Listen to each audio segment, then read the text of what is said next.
আসসালামু আলাইকুম। কেমন আছেন সবাই? আশা করি সকলে ভালো আছেন।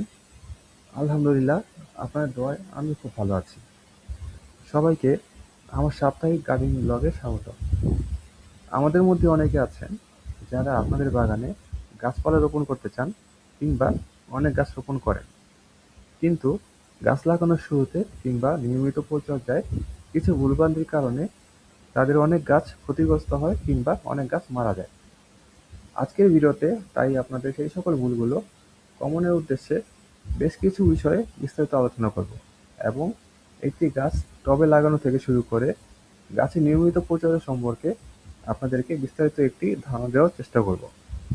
আশা করি আপনারা এই পুরো ভিডিওটা দেখবেন, তাহলে আজকের এই ভিডিও থেকেই নতুন করে আরও অনেক কিছু শিখতে ও জানতে পারবেন। তাহলে চলুন শুরু করা যাক। শহরের মধ্যে যারা ছাদ বাগান কিংবা বারান্দা বাগান করেন তাদের গাছ লাগানোর জন্য তিনটা বিষয়ে বেশ গুরুত্ব দেওয়া উচিত। ১ নং ভালো মাটি, ২ নং ভালো মজবুত ও টেকসই টব সংগ্রহ করা, ৩ নং ভালো জাতের গাছ কালেক্ট করা। এই তিনটার যেকোনো একটাও যদি আপনি বাছাই করতে ভুল করেন তাহলে কিন্তু আপনার বাগান করাটা একটি লস প্রজেক্ট হিসাবে প্রমাণিত হতে পারে।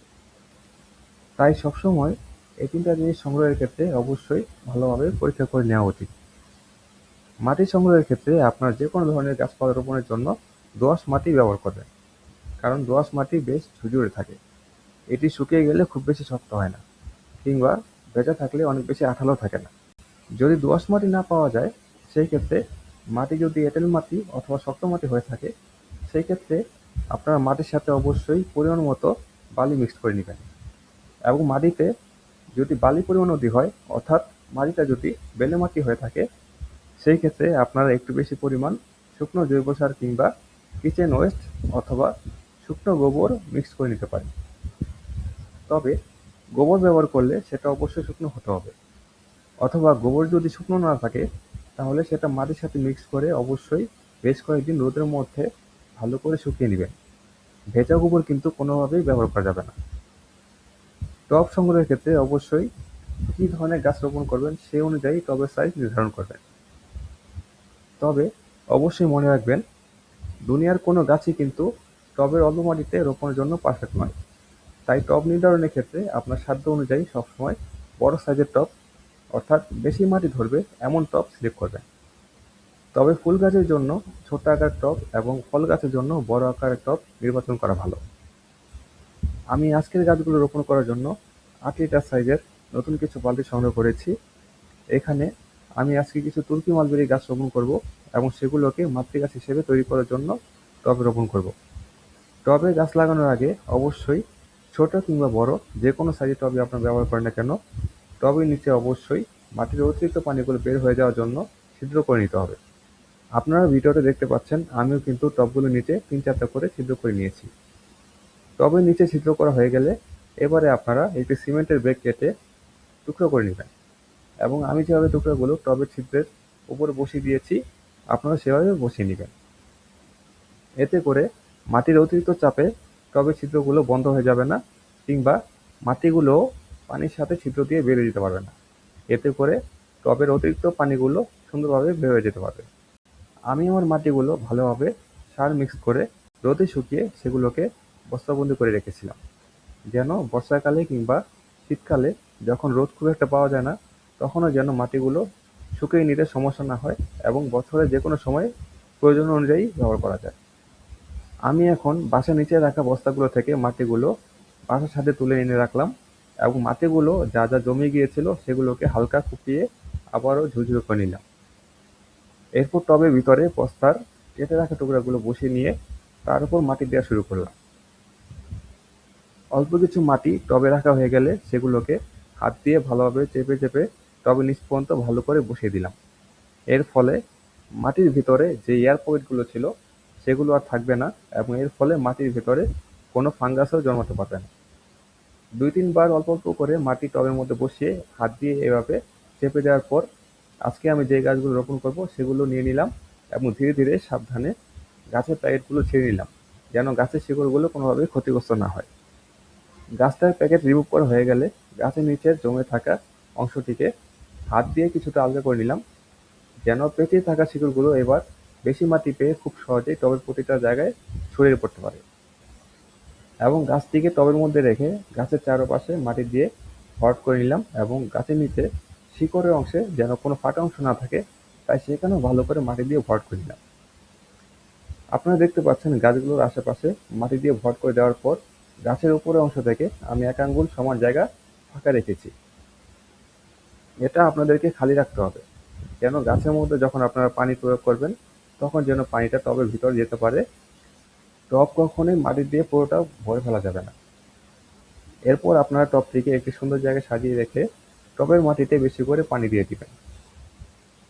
অনেকেই নতুন গাছ রোপণ করার পর এই ভুলটি করে থাকেন যে আপনারা তখন সীমিত পরিমাণ পানি গাছে প্রয়োগ করেন, এর ফলে গাছের পুরো মাটিটা ভিজতে পারে না, অর্থাৎ শুকনো থেকে যায়। তাই আপনারা গাছে প্রথম অবস্থায় যখন নতুন গাছ লাগাবেন তখন বেশি করে পানি দিয়ে দিবেন এবং পানি দিয়ে দেওয়ার পর টবের উপরিভাগ যখন সম্পূর্ণ পরিপূর্ণ হয়ে যায় আপনারা আরও ৫ মিনিট অপেক্ষা করতে পারেন। সেই সময়ে টবের নিচের মাটিগুলো উপরে পানিগুলো শুষে নিবে এবং পানির স্তর কমে গেলে আপনারা আবার পানি প্রয়োগ করবেন, যতক্ষণ না পর্যন্ত টবের নিচের ছিদ্র দিয়ে পানি বের না হচ্ছে। আমি প্রথম গাছে পানি দেওয়ার পরে দ্বিতীয়বার পানি দেওয়ার জন্য অপেক্ষা করতে গিয়ে আমার গাছে একটি গাছ পাকা সবেদা পেয়ে যাই এবং আপনারা ভিডিওতে দেখতেই পাচ্ছেন ফলটাকে হাত দিয়ে অল্প চাপ দেওয়ার পরে কিন্তু ফলটা খুব সুন্দরভাবে ভাগ হয়ে যায় এবং খেতে কিন্তু এতটাই মিষ্টি ছিল, আপনাদের কাছে ব্যাপারটা সিলিও মনে হতে পারে, কিন্তু আমি তখন কিন্তু ফলটা খোঁড়ার সময়তে খেয়ে ফেলেছি। শুধুমাত্র মিষ্টতার কারণে ফলের একটু অংশও নষ্ট করতে চাইনি। যাই হোক, এরপরে আরও কিছু বেশ এভাবে রোপণ করলাম এবং পরবর্তীতে বৃষ্টি নেমে যাওয়ায় আর খুব বেশি কাজ করা সম্ভব হয়নি। আপনাদেরকে আরও কিছু টিপস বলে রাখি, তা হলো আপনারা গাছ লাগানোর সময় মাটিতে কোনো প্রকার সার কিংবা খাবার প্রয়োগ করবেন না। হয় গাছ লাগানোর ১ মাস আগে মাটিতে সার প্রয়োগ করবেন অথবা গাছ লাগানোর পরে গাছকে টবের মধ্যে মিনিমাম ১ মাস রেস্ট দিয়ে এরপর মাটিতে খাবার প্রয়োগ করবেন। নয়তো হিতে বিপরীত হতে পারে এবং আপনার শখের গাছটি কিন্তু হঠাৎ করে মারা যেতে পারে। গাছের মাটিতে সার কিংবা খাবার প্রয়োগ করার আগে কিংবা কোনো প্রকার কীটনাশক প্রয়োগ করার আগে কোন সার কোন সময় দিতে হয় এবং কোন সারের কাজ কীরকম সেটা অবশ্যই জেনে নিবেন এবং সেটা প্রয়োগের মাত্রাও জেনে নিবেন। মাটিতে সারের পরিমাণ বেশি হয়ে গেলে কিন্তু গাছ মারাও যেতে পারে কিংবা পরিমাণে অল্প হলে সেটা কিন্তু কোনো কাজেও আসবে না। কিছু সারের কাজ গাছকে সুন্দর ও হেলদি করা, কিছু সারের কাজ গাছের মধ্যে নতুন করে ফুল ও ফল নিয়ে আসা এবং কিছু সারের কাজ গাছের মধ্যে ফুল ও ফলের আকার বড় করা। তাই সার প্রয়োগের আগে অবশ্যই সেগুলোর প্রয়োজনীয়তা সম্পর্কে অবশ্যই জেনে নিবেন। তাছাড়া গাছ রোপণের আগে কোন গাছ অল্প রোদ পছন্দ করে এবং কোন গাছ বেশি রোদ পছন্দ করে সেই সম্পর্কে জেনে নিবেন এবং গাছ রোপণের স্থানটি কেমন হবে সেই ব্যাপারে ভেবে নিয়ে গাছপালা সিলেক্ট করবেন। গাছ রাখার স্থানটিতে যদি কোনো প্রকার রোদের আলো না আসে তাহলে সেখানে কোনো গাছ রাখা উচিত হবে না, কারণ গাছের প্রধান খাবার হচ্ছে রোদ। আপনি গাছের মাটিতে যত ভালো খাবারই প্রয়োগ করেন না কেন, গাছের পাতায় যদি রোদের ছোঁয়া না লাগে তাহলে মাটির সেই খাবার কিন্তু সে গ্রহণ করতে পারবে না এবং গাছ অল্প সময়ই মারা যাবে। সো আশা করি আমার আজকের এই ভিডিওটির মাধ্যমে আপনারা অনেক কিছু শিখতে ও জানতে পারলেন।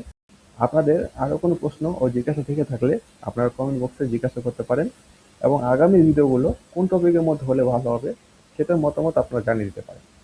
ভিডিওটা আপনাদের ভালো লেগে থাকলে আপনাদের প্রোফাইলে কিংবা আপনাদের কোনো প্রকৃতিপ্রেমী বন্ধুর সাথে শেয়ার করতে পারেন এবং আগামী ভিডিওগুলো সবার আগে পেতে আমার চ্যানেলটা সাবস্ক্রাইব করে রাখতে পারেন এবং ফেসবুক থেকে দেখে থাকলে পেজটি ফলো করে আমাদের সাথে থাকতে পারেন। আজকের ভিডিওটা ছিল এই পর্যন্তই। আশা করি সকলে ভালো থাকুন ও সুস্থ থাকুন। আমার জন্য দোয়া করুন এবং আপনাদের জন্য অনেক দোয়া রইল। আসসালামু আলাইকুম, খোদা হাফেজ।